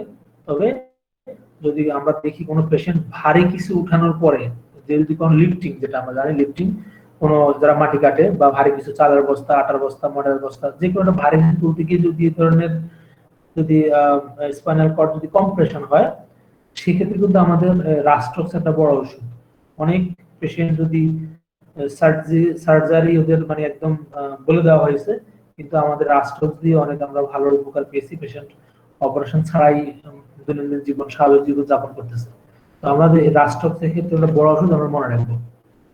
আচ্ছা, এক্ষেত্রে আমাদের যে ওষুধগুলো আছে, আমরা লাম্বার স্পন্ডালাইসিস বা আমাদের যে সার্ভাইকাল ডরসাল স্পন্ডালাইসিস, সবগুলো একই ধরনের ম্যানেজমেন্ট। আমাদের যে ওষুধগুলো সেখানে আসে, বিশেষ করে আমাদের arnica, causticum, staphysagria, acid phos, acid fluor, kali iod, common ওষুধগুলো আমাদের lyssin, phosphorus, silicea, phytolacca, thuja, medorrhinum, tuberculinum, x ray, guaiacum, guaiacum একটা প্রচন্ড ভালো ওষুধ, যেটা হচ্ছে লক্ষণ যদি পেয়ে যাই আমরা, তাহলে আমরা গুইকাম যেমন ঠান্ডা পড়ে উপশম, এটা দিয়ে আমরা ভালো করতে পারি। তারপর আমরা আসবো গাউটের ক্ষেত্রে। হ্যাঁ, আমাদের প্রায় শেষের দিকে আসছে, আমরা এরপর একটা কেস বলে শেষ করে দেবো ইনশাল্লাহ আজকে। গাউট আমরা জানি এটা হচ্ছে একটা ডিসঅর্ডার। এটা আমরা জানি যে আমাদের যে পিউরিন যে মেটাবলিজম হয়, পিউরিন যদি মেটাবলিজম না হয়ে যদি আমাদের যেটা যেটা মেটা মেটাটার্সো প্যারেনজিয়াল জয়েন্ট যেগুলো আছে আমাদের, এগুলো ইনভলভ হয়, আমরা জানি সেক্ষেত্রে কি হয়, ইউরিক অ্যাসিডটার লেভেলটা বেড়ে যায়। এখন যে ইউরিক অ্যাসিড যখন লেভেল যদি বেড়ে যায়, সেটা আমাদের হাড়ে বা বিভিন্ন জয়েন্টে সেটা জমতে থাকে। এবং এই ক্ষেত্রে আমরা জানি ইউরিক অ্যাসিড জন্য আমাদের গরুর মাংস, হাঁসের মাংস, খাসির মাংস, কবুতরের মাংস, তারপর ভেড়ার মাংস, মাছের ডিম, এগুলোতে কি হয়, পিউরিন বেশি থাকে। এই খাওয়াগুলো আমাদের অ্যাভয়েড করতে হবে। যেমন কোরবানির আগে আমার যে পেশেন্ট গুলো থাকে এই ধরনের বাত ব্যথা বা বিভিন্ন ধরনের গাউটের সমস্যা, পেশেন্ট গুলো কোরবানির পরে সবার কমপ্লেন যে এদের ব্যথা বেড়ে গেছে, তার মানে ওরা মাংস খেয়েছে, যার কারণে বডিতে পিউরিন জমা হয়ে গেছে। এটা নিয়ে আমি একটা পোস্ট করছিলাম একবার। তবে এই আমরা এসব রোগীদেরকে আমরা কম পরিমাণে মুরগির মাংস দিব। মুরগির মাংস পিউরিন থাকে, তবে পরিমাণে কম থাকে সাদা মাংস। আর পিচ্ছিল খাবারগুলো আমরা রোগীদেরকে খেতে নিষেধ করব, যেমন কচু, লতি, ঢেঁড়স, তারপর যে পুঁই শাক। হ্যাঁ, এই ধরনের যে পিচ্ছিল খাবারগুলোর মধ্যে পিউরিন বেশি থাকে। আর পিউরিনের কারণে কি হয়, ইউরিক অ্যাসিড বেড়ে যায়। ইউরিক অ্যাসিড বেড়ে গিয়ে আমাদের যে জয়েন্ট গুলোতে এই ব্যথা থাকে, পেইন হয়, সেখানে টেন্ডারনেস থাকে। আর এক্ষেত্রে হয় কি, আমরা পেশেন্টের কিন্তু ফল্টে রেনাল যেটা এক্সারশন থাকে due to renal failure, lead poisoning যেটা হয়, আমরা অনেক ক্ষেত্রে এই যে মাল্টিপল যেটা মালেরিয়া থাকে, আমরা এই ক্ষেত্রে আমাদের অনেকগুলো ওষুধ আছে যে গাউটের ক্ষেত্রে আমরা ব্যবহার করি। যেমন আমাদের আর্নিকা, অ্যাসিড বেনজোইক। আমরা জানি বেনজোইক অ্যাসিডের ইউরিনের যে যেটা হচ্ছে স্মেল থাকে, আমাদের নাইট্রিক অ্যাসিডের মতো এরকম স্মেল থাকবে অ্যাসিড বেনজোইকে। ব্রায়োনিয়া, আমাদের ক্যালকেরিয়া, আমাদের কলসিকাম, আমাদের লাইকো, ম্যাককার, নাক্সবোম, এই ওষুধগুলো আমরা আমাদের ইউরিক অ্যাসিডের জন্য আমাদের বড় ওষুধ, আমরা এগুলো বেশি ব্যবহার করি। তবে আরেকটা ওষুধ আমাদের আছে যেটা হয়তো অনেকেই ব্যবহার করেন না, সেই ওষুধটা হচ্ছে আমাদের ইপিজিয়া রিপেন্স। একটা ওষুধ আছে আমাদের ইপিজিয়া রিপেন্সটা, কিন্তু এই আমাদের গাউটের ক্ষেত্রে কিন্তু এটা খুব ভালো কাজ আছে। আমি গোয়েগের বই থেকে একটু পড়ি, দেখেন আপনারা। দেখেন, chronic cystitis with dysuria tenesmus after micturition, mucopus and uric acid deposit. দেখেন, uric acid deposit, gravel, renal calculi, fine sand in urine of brown color, burning in neck of bladder whilst urinating and tenesmus afterward. আমরা এই যে দেখেন যেটা uric acid deposit, এই কথাটা এখানে উল্লেখ আছে। আমি পেশেন্টের ক্ষেত্রে এই ওষুধটা ব্যবহার করি, আপনারা দেখবেন ইপিজিয়া রিপেন্স। আর যাদের গাউট সাধারণত হয়, এদেরও কিন্তু রেনাল ফেলিউর হয়, এদেরও কিন্তু এই ধরনের ডিপোজিট হয়। হ্যাঁ, তো আমরা এই আমাদের অনেকে হয়তো ব্যবহার করেন না, ইপিজিয়া রিপেন্স ওষুধটা আপনারা দেখতে পারেন। এই ওষুধটাও কিন্তু আমাদের এই গাউটের ক্ষেত্রে ব্যবহৃত হয়। আচ্ছা স্যার প্লিজ, স্যার ওষুধের নামটা ক্লিয়ার হতে পারলাম স্যার। ইতে একো, পিতে পাপা, আইতে ইন্ডিয়া, জিতে গুড, ইতে একো, এতে আপেল, ইপিজিয়া। আমি আবার বলতেছি, ইতে এগ, পিতে পাপা, আইতে ইন্ডিয়া, জিতে গল্ফ, ইতে এগ, এতে আপেল, ইপিজিয়া রিপেন্স, REPENS, ইপিজিয়া রিপেন্স। এটা বড়িকে পাবেন না, থ্যাংক ইউ স্যার, ঠিক আছে, থ্যাংক ইউ। তো এটা গাউটের ক্ষেত্রে একটা ভালো একটা ওষুধ আমাদের, যদিও আমাদের গাউটের জন্য অনেক ওষুধ আছে। গাউটের জন্য আমরা arnica, acid benzoic, bryonia, calcarea, colchicum, লাইকোম্যাকার ম্যাক্সিমাম অনেক ওষুধ আছে, এগুলো বড় বড় ওষুধ, তার মধ্যে ইপিজিএটাও অনেক ভালো কাজ করে, এটা আমরা দেখে নিবেন। হ্যাঁ, আচ্ছা, তাহলে যেহেতু গাউট একটা মিক্সড মায়াজমেটিক ডিজিজ, হ্যাঁ, তো এক্ষেত্রে আমাদের এক্ষেত্রে মানে সিফিলিসের কিন্তু এখানে ইয়ে থাকে, বেশি প্রাধান্য বেশি থাকে। তো আমরা পেশেন্টদের ক্ষেত্রে আমরা যে ওষুধগুলো আমাদের বেশি আসবে সেগুলোর ক্ষেত্রে আমরা আমাদের belladonna, pulsatilla, bryonia, acid benzoic, colchicum, rhus tox, merc sol, mag phos, ledum, pyrogen, এই ওষুধগুলো আমরা বেশি ব্যবহার করব। তার মধ্যে ইফিজের কথা আপনাদের বলছি।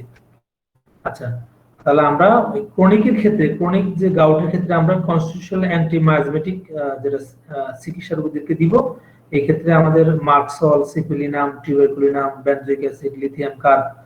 আপনারা লিথিয়াম কার্ব ওষুধটা অনেক ভালো ওষুধ দেখবেন, staphysagria, causticum, acid fluor, common ওষুধ সবগুলা। হ্যাঁ, একদিন আমরা এই সবগুলো ওষুধ একটু মানে এগুলোর উল্লেখযোগ্য লক্ষণ নিয়ে একদিন আলোচনা করব, তাহলে ইনশাআল্লাহ আমাদের এখানে বেশি ভালো হবে এটা। আর এখন যদি সময় শেষ, একটা ইলিস্ট্রেটিভ একটা কেস নিয়ে আলোচনা করি। এটা অস্টিওআর্থ্রাইটিস অফ রাইট নি জয়েন্টের। এটা ডক্টর এসপি দের একটা রোগী, উনি একটা মেল পেশেন্ট ছিল, ওনার বয়স 62 বছর। আমি বলে যাই আপনি শুনেন। ওনার অকুপেশন ছিল, একজন ইলেকট্রিশিয়ান ছিল। তো এটা এই পেশেন্টটা 27/8/99 সালে তার লার্জ সলোইং ছিল রাইট নি জয়েন্টে, উনি হাঁটতে পারতেন না, সেখানে খুব পেইন ছিল নি জয়েন্টে। এটা ডায়াগনোজড হয়েছিল এটা অস্টিওআর্থ্রাইটিস এক্সরে দ্বারা, এবং তিনি কি করলেন, অপারেশন করলেন, আপার টিবিয়াল অস্টিকটমি। 2 বছর আগে যেটা কন্ডিশন, এটা কি হলো, একটা কন্ডিশনটা ইমপ্রুভ হলো না পেশেন্টের। ফাইনালি কিন্তু আবার একজন অর্থোপেডিক সার্জনকে দেখানো হলো। দেখানোর পরে উনি বললেন কি, রাইট নিটা কি করতে হবে, এই রিপ্লেস করতে হবে। হ্যাঁ, এবং এই পেশেন্ট শুনলে ক্ষেত্রে এটা ভয় পাওয়ার মতো অবস্থা, উনি এটা করেন নাই। তারপর উনি কি করলেন, উনি হোমিওপ্যাথিক ট্রিটমেন্ট করার জন্য আসলেন। আসার পরে ডাক্তার সাহেব যে ওনার যে লক্ষণগুলো পেলেন, সেটা হচ্ছে তার লার্জ যেটা সয়েলিং ছিল রাইট জয়েন্টে, এটা 3 বছর থেকে এটা ছিল, এবং এই ব্যথাগুলো হাঁটলে অথবা স্লাইট মোশনে এটা বেড়ে যেত। হ্যাঁ, এবং সেখানে হট অ্যাপ্লিকেশন, গরম প্রয়োগে রোগীটার উপশম হতো। তার রাইট নি জয়েন্টে ইফিউশন ছিল, এবং ব্যথা ছিল left knee joint also, but much less than রাইটে বেশি ছিল, লেফটে কম ছিল। রাইট নি জয়েন্টটা সেখানে গরম ছিল এবং এক্সট্রিমলি যেটা টেন্ডার ছিল, সেখানে উনি এটা ফিক্স করতে পারতেন না, হাঁটতে পারতেন না, এক্সটেন্ড করতে পারতেন না। আর যেটা হচ্ছে এই ওনার রিস্ট জয়েন্টে ব্যথা ছিল, অ্যাঙ্কেল জয়েন্টে ব্যথা ছিল, এলবো জয়েন্টে ব্যথা ছিল। ওই ক্ষেত্রে এগুলো হাঁটাচলা করলে, এগুলো মুভমেন্ট করলে ওটা বেড়ে যেত। তারপর ডাক্তার সাহেব এটা প্রেজেন্ট যেটা ইলনেসটা নিলেন, প্রেজেন্ট ইলনেসের মধ্যে উনি পেলেন, উনি অপারেশন করলেন 1997 সালে, যেটা আপার টিবিয়াল অস্টিকটমি। এটা একটা ক্যালকাটার একটা রিনিউড হসপিটালে করলেন। করার পরে ওখানে প্লাস্টার করে দেওয়া হয়। প্লাস্টার করে দেওয়ার পরে এটা একটা লার্জ যেটা ফ্লুইড সেখানে অ্যাকুমুলেশন হয়, তারপরে রাইট নি জয়েন্টে। তারপরে পেশেন্টকে হসপিটালে ভর্তি করানো হয়। তারপরে ডাক্তার তাকে বলল যে এটা সেখান থেকে ফ্লুইড বের করানো হয়, এবং বললেন যে তার নি জয়েন্টটা কি করতে হবে, রিপ্লেস করতে হবে, অ্যাগেইন এটা রিপ্লেস করতে হবে। তারপরে অর্থোপেডিক সার্জনের অ্যাডভাইস এটাই করলেন তাকে। কিন্তু এরপর পেশেন্ট কি করলেন, চলে আসলেন হোমিওপ্যাথিতে। হ্যাঁ, এই মেজর সার্জারি এটাকে অ্যাভয়েড করার জন্য। তাহলে এই পেশেন্টের ফার্স্ট হিস্ট্রির মধ্যে চিকেন পক্স পাওয়া গেল, তার স্ক্যাবিড ছিল ছোট বয়সে, রিংওয়ার্ম ছিল তার 40 বছর বয়সে, এবং এই রিংওয়ার্ম গুলো তার কি করলো, গরম পড়ে তার উপশম হতো, এবং তার রিপিটেড ইপিস্টেক্সিস ছিল, এবং এটা খুব সিভিয়ার পর্যায়ে ছিল। ফ্যামিলি হিস্ট্রির মধ্যে তাদের ইনসেনিটি ছিল, বা ভাইয়ের ইনসেনিটি ছিল, তার বাবা রেসপিরেটরি ট্রাবলে এবং মারা গেল। তারপরে দেখলাম জেনারেটিসে দেখি আমরা পেশেন্ট গরম পাতার পেশেন্ট ছিল, তার ঘাম প্রফিউজ ঘাম হতো, মাথার মধ্যে বুকে হতো, এক্সিলাতে হতো, খুব অফেন্সিভ ঘাম ছিল সেখানে, এবং ঘামের কারণে পেশেন্টের কষ্ট বেড়ে যেত। তার পিপাসা মোটামুটি ছিল, রাতের বেলাও অল্প অল্প পানি খেতেন। উনি খেতেন বেশি bitter fish, milk, warm food and drinks. তার ঠান্ডা খাবারে অ্যাভারশন ছিল, তার অল্পতে ঠান্ডা লাগতো, এবং বৃষ্টির দিনে সর্দি হতো, তার কাশি হতো। তার পায়খানা ছিল সেমি সলিড পায়খানা ছিল, নট স্যাটিসফ্যাক্টরি। পায়খানা হলে খুব মানে সন্তোষ করতেন না। তার পলিউরিয়া ছিল, রাতের বেলা 2-3 বার ঘুম থেকে উঠতে হতো, এবং তার ব্লাড সুগারটা কিছু নর্মাল ছিল, ডায়াবেটিস ছিল না যেটা। তার স্লিপ ডিস্টার্ব ছিল, অ্যাংজাইটি ছিল, টেনশন ছিল তার এই প্রেজেন্ট ইলনেস নিয়ে তার। এবং তার সে কিন্তু লাইজন সিস্ট, সে বুকের উপর ভর দিয়ে ঘুমাতো। তার যে ওন্স গুলো হতো সেগুলো ডিলেইড হতো হিলিং হওয়ার জন্য। তার মেজাজ ছিল, মাইন্ড ছিল কোয়াইট, যেটা hasty, forgetful, anxious, অরিস for his disease. তার রোগ সম্পর্কে তার একটা ভয় বা অরিড ছিল তার। ক্লিনিক্যাল ফাইন্ডিংস থেকে দেখা গেল কি তার স্কিনটা ক্লিন ছিল, পাল ছিল 100, তারপরে টেন্ডারনেস ছিল, তার হেয়ারি চেস্ট ছিল, তার ভিটিলিগো স্পট ছিল বুকের মধ্যে, তার এক্সরে ছিল রাইট নি জয়েন্টে, এর হিস্ট্রি ছিল তার। অস্টিওপয়েড ফর্মেশন, যেটা হচ্ছে bone forming knee joint, joint space reduced, loose body present যেটা। আর তার যেটা আর ব্লাড যেটা পরীক্ষা করা হলো সেখানে হিমোগ্লোবিন পার্সেন্টেজ ছিল 14.10 ছিল তার। এখানে ডব্লিউবি ছিল 6.40, ইএসআর ছিল 60, ইএসআর বেশি ছিল। আমরা জানি পদাও হলে ইনফ্লামেশন থাকলে সেখানে ইএসআরটা বেড়ে যায়। তার রিপোর্ট ছিল সেখানে যেটা অস্টিওপেডিক সার্জন যেটা 24/7/99 সালে যেটা করা হলো। তারপরে তাকে অ্যাডভাইস করলো নি রিপ্লেসমেন্ট করার জন্য। তাকে ফার্স্ট প্রেসক্রিপশন হিসাবে ডাক্তার সাহেব কস্টিকাম দিলেন। কস্টিকাম যেটা হচ্ছে 0/3, 0/5 থেকে উনি এটা দেওয়া শুরু করলেন। 16 dose, 1 dose to be taken twice daily, once after another, এভাবে উনি করলেন। করার পরে 15/99-তে তার ব্যথা কমে গেল, সলিংও কমে গেল। সলিং মানে আগের মতো ছিল, ব্যথা কমে গেল।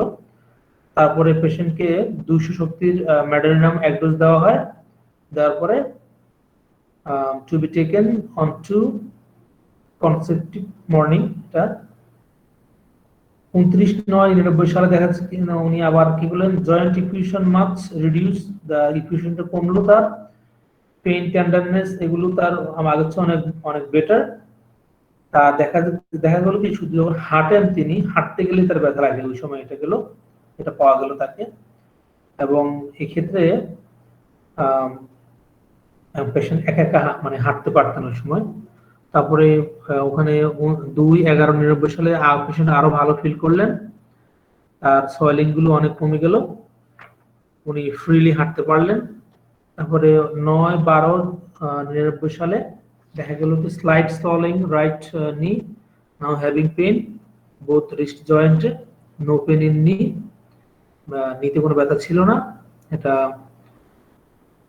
যে তার যে এক্সপেকটেশন যেটা ছিল সেটা ছিল ইয়েলোইশ। তার কাশি ছিল 10-12 দিন থেকে কাশি, এবং কাশির যে এক্সপেকটেশন যেটা গয়ের যেটা সেটা ছিল সল্টেড ছিল।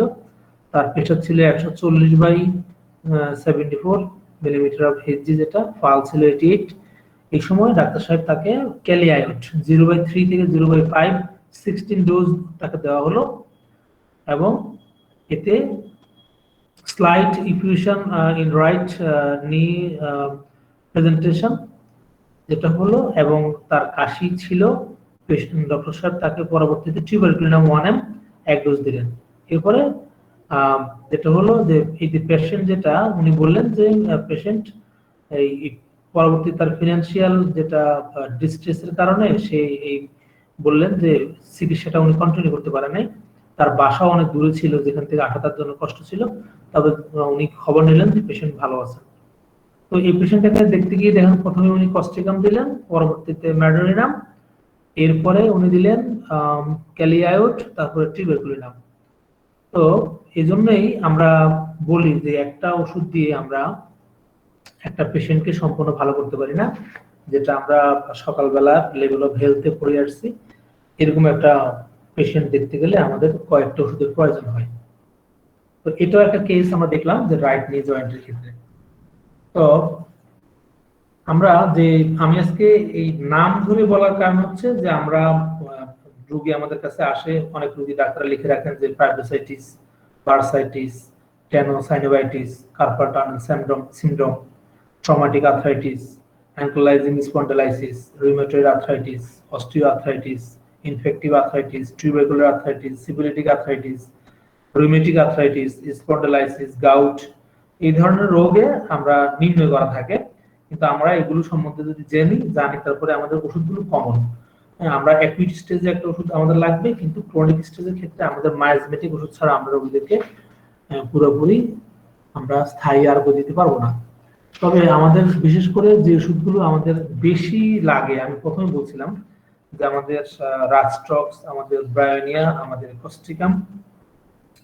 আমরা তো রাস্ট্রক্স সবাই ব্যবহার করি, রাস্ট্রক্স আমরা জানি, কস্টিকাম আমরা জানি যে রাস্ট্রক্স এবং কস্টিকামের যে একটা পার্থক্য আমরা যেটা আমরা দেখি যে রাস্ট্রক্সটা আমরা কস্টিকাম যে রোগীগুলো রেস্টলেস থাকে এরা, হ্যাঁ, এবং এদের রেস্টলেসটা থাকে শুধু রাতের বেলায়, এটা আমরা মনে রাখবো যে কস্টিকামের অস্থিরতা থাকে রাতের বেলায়, আর এই আমাদের রাস্ট্রক্সের যে অস্থিরতা এটা যে কোনো সময় হতে পারে, হ্যাঁ, যে কোনো সময় অস্থির থাকে তার। আর এই যে কস্টিকামের যে রোগগুলো আমরা যদি ড্রাই কোল্ড অত্যন্ত যেটা হচ্ছে যে আমরা যে ফ্রস্টিয়া যেটাকে আমরা বলি একদম হিমশীতল ঠান্ডা আবহাওয়াতে এদের রোগ লক্ষণগুলো বেড়ে যায়। আর আমাদের রাষ্ট্রের ক্ষেত্রে আমরা জানি যে ড্যাম্প ওয়েদারে, হোয়াইট ওয়েদারে, রেনি ওয়েদারে এদের রোগ লক্ষণগুলো বেড়ে যায়।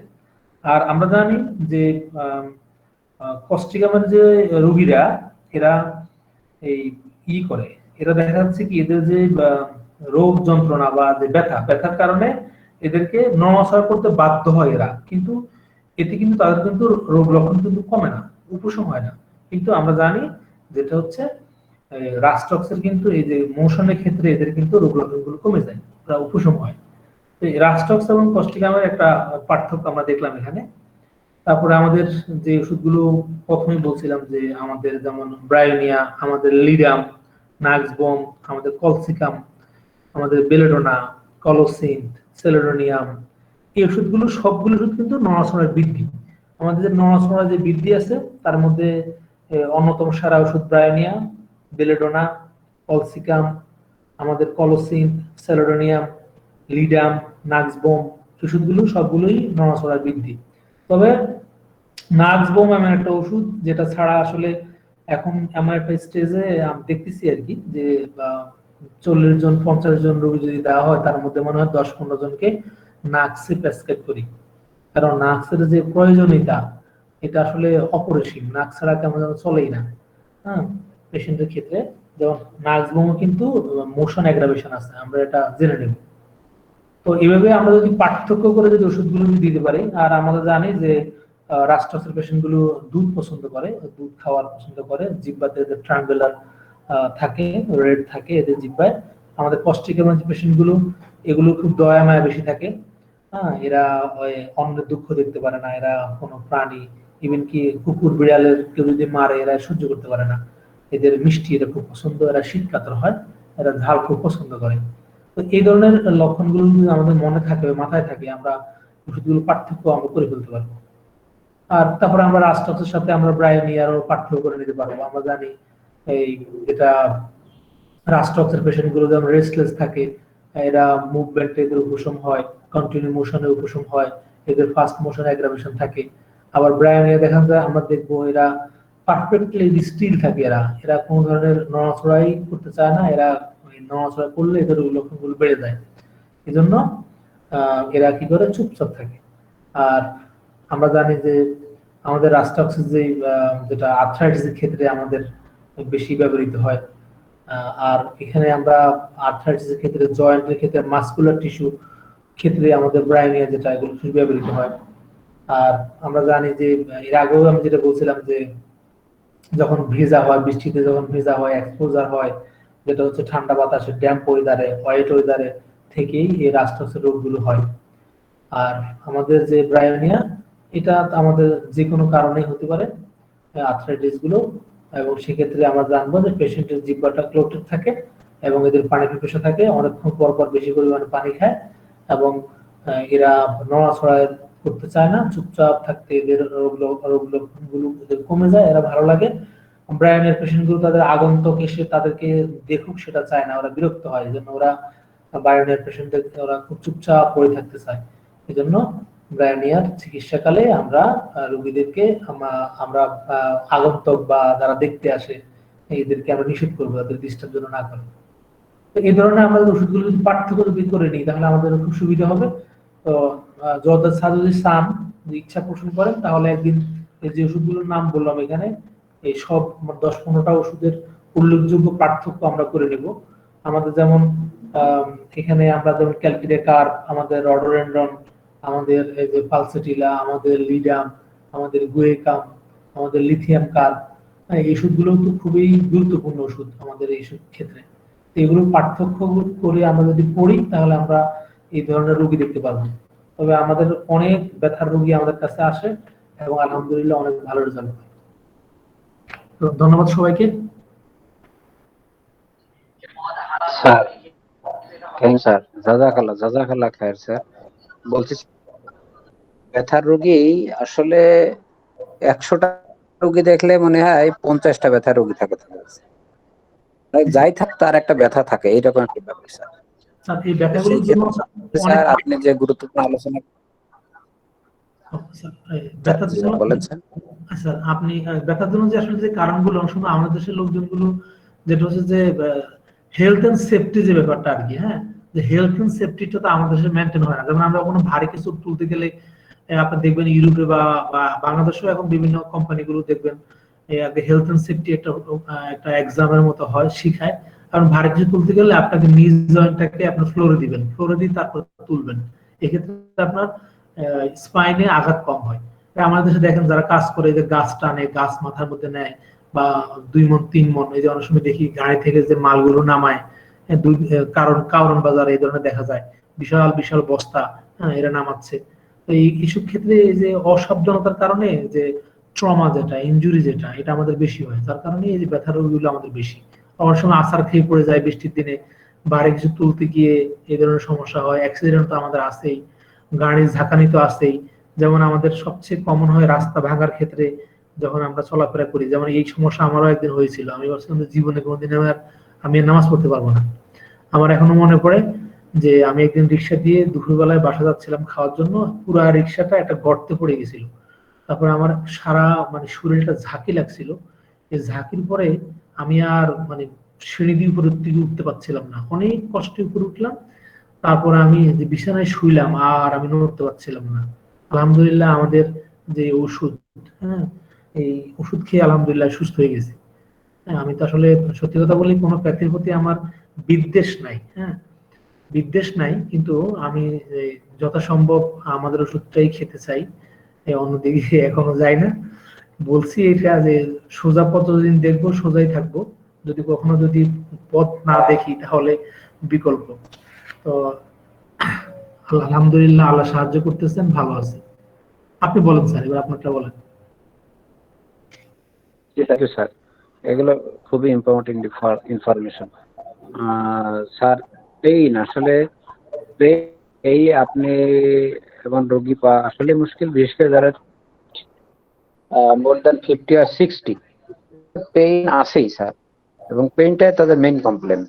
পেইনের হয়তো ধরন থাকতে পারে, কিন্তু কমপ্লেন হচ্ছে মেইনলি পেইন। তো সেই জন্য স্যার আমার রিকোয়েস্ট, আমার রিকোয়েস্ট বলতে আমার না স্যার, আমাদের গ্রুপের পক্ষ থেকে যারা আছি তাদের পক্ষ থেকে রিকোয়েস্ট, যদি সময় থাকে আপনি আগামী সোমবারে আপনার ক্লাস আছে স্যার, আপনি যদি সোমবার আসেন স্যার তাহলে বরং আমাদের একই সাথে রেস্ট থেকে যাবে, আমাদের ভালো লাগবে। আর আপনারা শুনতে চান তারা কি বলেন? আপনারা যারা ক্লাস থেকে শুনতে চান, আমার প্রশ্ন বুঝতে পেরেছেন কিনা? মানে যারা পার্টিসিপেন্ট। জি জি জি স্যার, ওকে স্যার, অবশ্যই অবশ্যই তাহলে স্যার, সবার দিকে খেয়াল করি তো আপনি প্রপোজাল রাখছেন। স্যার আপনি এই কম্পারেটিভ স্টাডিটা কাইন্ডলি যদি আমাদের সোমবারে করে দেন, তাহলে আমাদের সেই এই রিউমাটিজম আর্থ্রাইটিসের সাথে এটা কম্পারেটিভ একটা স্টাডি নোট যদি থেকে যায় তাহলে আমাদের জন্য খুবই উপকার হবে স্যার। স্যার